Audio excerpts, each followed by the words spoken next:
lequel j'ai chastement couvert mon bonheur, voilà 10 ans que je vis avec cette femme. Elle est à moi seule, elle m'aime.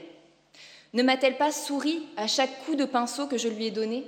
Ma peinture n'est pas une peinture, c'est un sentiment, une passion. Deux conceptions du travail de l'artiste s'opposent dans cette nouvelle de 1831. Au désir des admirateurs de voir une œuvre achevée, elle oppose le travail et la recherche du peintre d'une œuvre vivante.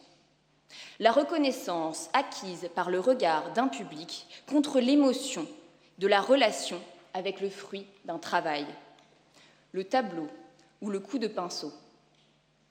Monsieur le Président, Mesdames et Messieurs les membres du Conseil de l'Ordre, Mesdames et Messieurs les secrétaires, Mesdames et Messieurs, quelle conception retiendrez-vous?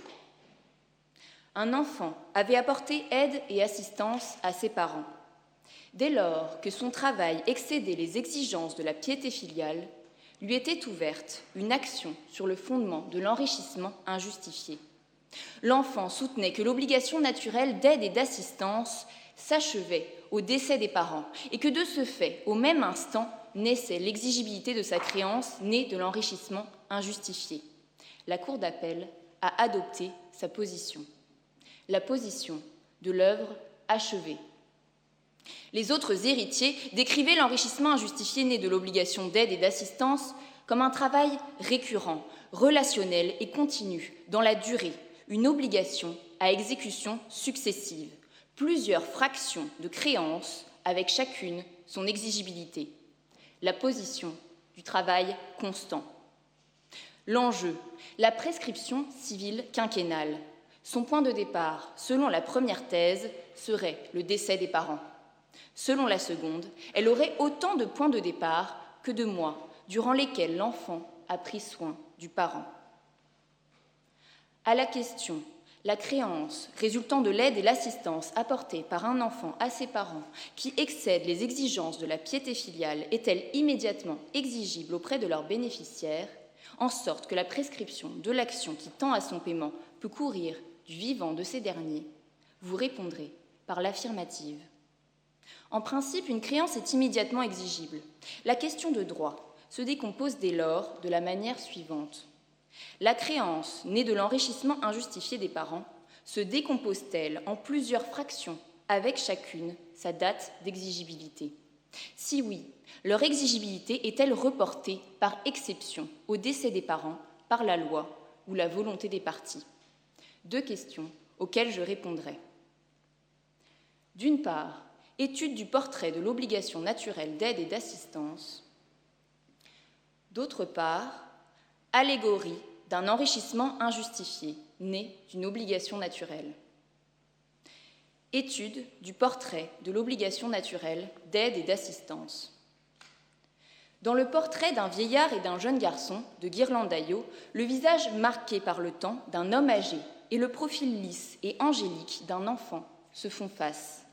L'exigibilité de la créance d'enrichissement injustifié naît de l'exécution du devoir filial.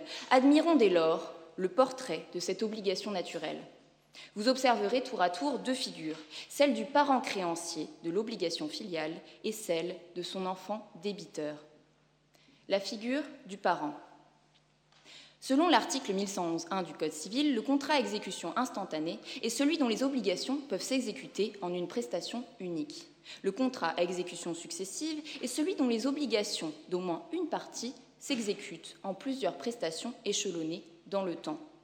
L'exécution de l'obligation naturelle d'aide et d'assistance à un parent est-elle instantanée ou successive?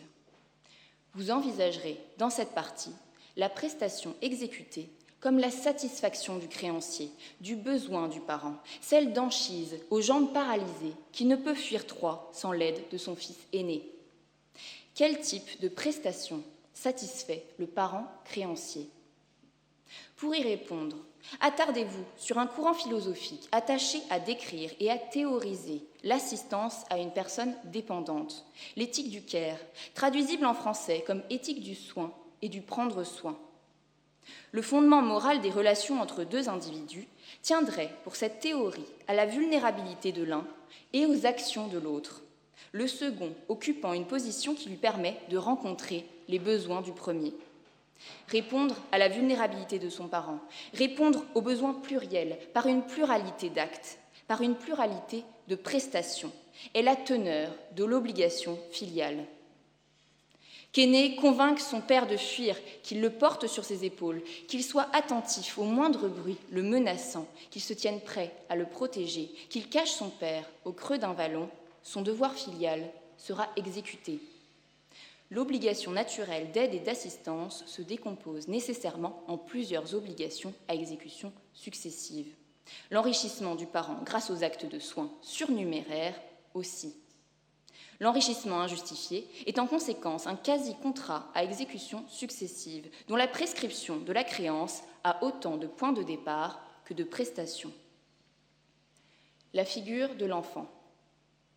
Contrat qui, par sa nature ou par la volonté des parties, ne peut s'exécuter que grâce à l'écoulement d'une certaine durée, selon le doyen Carbonnier, le contrat à exécution successive peut aussi être défini par sa dimension temporelle, celle du temps qu'il faudra au débiteur pour se libérer de son obligation, celle du temps qu'il donnera.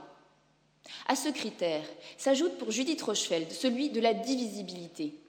Si le temps donné est divisible en plages horaires d'exécution équilibrée, le contrat est à exécution successive. L'obligation naturelle ne procède pas d'un contrat, mais les deux critères de temporalité et de divisibilité sont utiles pour comprendre son exécution. Selon l'article 1100 du Code civil, l'obligation naturelle naît de l'exécution volontaire d'un devoir de conscience envers autrui. Si dans la partie précédente, vous aviez considéré que l'obligation naturelle précédait son exécution, vous adopterez dans celle-ci la position de certains auteurs, pour lesquels l'obligation naturelle n'existe pas tant que le débiteur n'a pas affirmé cette existence par son exécution. Comment l'enfant a-t-il exécuté son devoir de conscience envers son parent ? En lui accordant du temps, subdivisé en tâches successives, trouvant chacune son utilité au fur et à mesure de leur exécution. Dans le film Jeanne Dillman, 23 quai du Commerce, 1080 Bruxelles, réalisé par Chantal Akerman, une ménagère jouée par Delphine Seyrig prend soin de son foyer et de son fils. Récurrence des tâches, minutie des gestes. De longs plans fixes rendent sensible au spectateur le temps lent de chaque tâche domestique. Le film de 3 heures se divise en plans fixes, en durée. Un nouveau plan fixe, une nouvelle tâche, temps long exprimé par le plan et divisibilité du temps par leur enchaînement. Exécution successive. L'appauvrissement étant formé lui aussi du temps donné, l'enrichissement injustifié est un contrat, un quasi-contrat à exécution successive. La créance en résultant est dès lors immédiatement exigible auprès du parent enrichi, ce qui permet à l'enfant de ne pas avoir à attendre un décès pour demander son dû et d'être récompensé au fur et à mesure de son dévouement. Après l'étude de ce portrait de famille peint par la doctrine et la loi, vous prendrez le pinceau. Allégorie de l'enrichissement injustifié. Vos deux commanditaires, partis au pourvoi, souhaitent que vous croquiez une allégorie de l'enrichissement injustifié né du dépassement de l'obligation filiale de soins. Mais leurs goûts divergent. Pour l'un, elle doit être représentée sous les traits du salaire différé, peut-être par un vieillard résigné attendant l'heure du paiement. Pour l'autre, elle ne peut être qu'un travailleur vigoureux, récoltant tous les mois le fruit de son travail, sous les traits d'un contrat de travail. Vous vous mettez à l'œuvre. Votre première esquisse.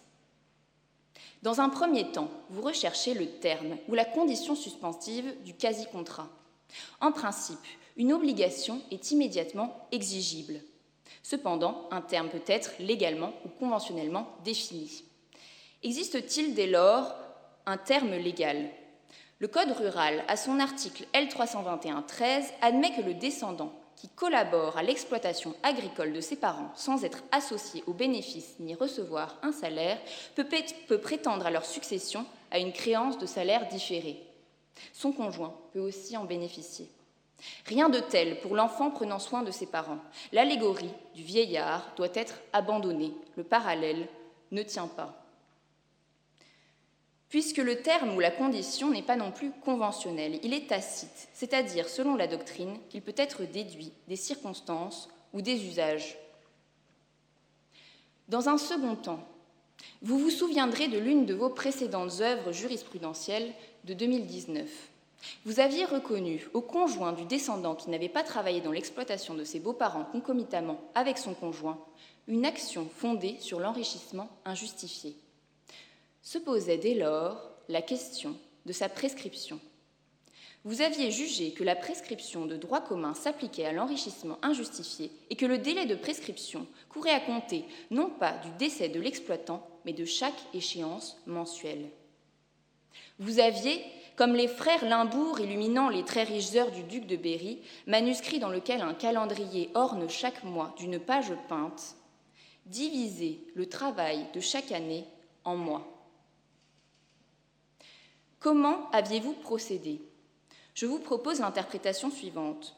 Vous aviez étudié la condition suspensive tacite, celle qui se déduisait des circonstances et des usages.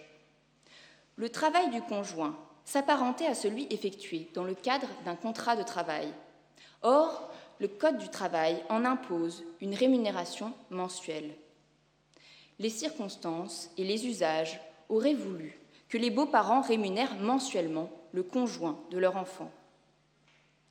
La condition suspensive était donc mensuelle. Dès lors, l'exigibilité est donc le point de départ de la prescription de l'action fondée sur l'enrichissement injustifié du conjoint du descendant ne pouvait être que mensuelle, au fur et à mesure du travail réalisé. Votre chef-d'œuvre. La commande n'est pas similaire, et une question vous taraude. Le soin et l'assistance de l'enfant auprès du parent est-il assimilable à un travail salarié, de sorte que la condition suspensive tacite en serait mensuelle ? En 2006, lorsque l'appréciation de l'enrichissement et de l'appauvrissement ne relevait pas encore de l'appréciation souveraine du juge, vous aviez considéré que l'aide apportée par un enfant dépassait l'obligation naturelle dès lors qu'elle avait permis la dispense de l'embauche d'une tierce personne salariée aide-soignante. En 1994, vous aviez jugé qu'un fils qui était allé au-delà de son devoir d'assistance en s'occupant de son père, ce dernier lui offrant certains avantages en contrepartie, exerçait une activité salariée.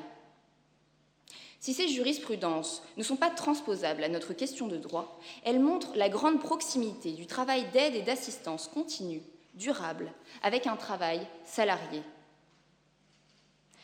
Il n'en faut pas plus pour que les circonstances et les usages imposent une rémunération mensuelle de l'appauvrissement injustifié de l'enfant travailleur et que la condition suspensive tacite soit ainsi dévoilée.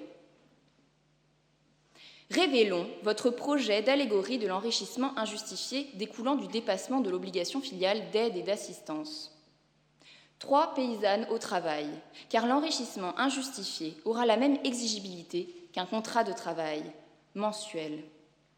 Chacune représentant une phase de la tâche, l'une se baissant, l'autre ramassant, la troisième se relevant. Représentation de la divisibilité du temps de travail de l'enfant. Elles sont autorisées à ramasser un à un les épis négligés. Ainsi, c'est l'excédent qu'elles récoltent, comme le salaire du travail de soins dépassant les exigences de la piété filiale. Un personnage à cheval, au loin, le régisseur, veille à ce que les paysannes cessent de ramasser avant le coucher du soleil. Le temps est compté, la prescription court. Vous vous apprêtez à peindre des glaneuses de millet. Mais peut-être êtes-vous plutôt peintre abstrait. Si Millet vous ennuie, peignez comme Hans Hartung. Il forme de grandes lignes noires, appuyées, précises, comme des lacérations. Ces traits intenses sont les traces des gestes de l'artiste.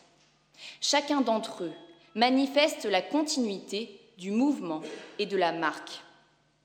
Quand placer l'exigibilité ? À la fin de chaque prestation, à la fin de chaque geste. L'exigibilité est le trait achevant le geste de soin. À chaque nouveau geste, un nouveau trait inscrit sur la toile. Vous casserez.